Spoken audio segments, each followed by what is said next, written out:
آقا علیہ الصلوۃ والسلام نے ارشاد فرمایا، جب تم نماز کے لیے کھڑے ہو تکبیر کہو، پھر اتنا قرآن پڑھو جتنا آسانی سے پڑھ سکو، پھر الفاظ ہیں اطمینان سے رکوع کرو، جلد بازی نہیں، پھر رکوع سے سر اٹھا کر سیدھے کھڑے ہو جاؤ، یعنی کمر سیدھی کر لو، سمیع اللہ لمن حمیدہ کہو، تو ایسے تیزی سے پھر سر کو زمین پر سجدے کی حالت میں نہ مارو، پھر اطمینان اور وقار کے ساتھ کھڑے ہو جاؤ اللہ کے حضور، اور پھر اطمینان سے سجدہ کرو، پھر سر اٹھا کر اطمینان سے پہلے سجدے اور دوسرے سجدے کے درمیان بیٹھو اطمینان کے ساتھ، اور پھر دوسرا سجدہ ادا کرو، اور یوں اپنی نماز کو مکمل کرو۔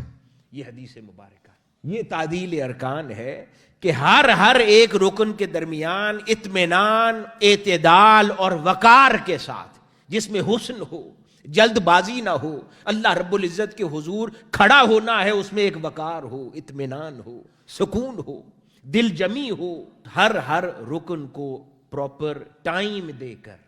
نماز کو ادا کرنا، یہ آقا علیہ الصلوۃ والسلام کے نزدیک نماز تھی۔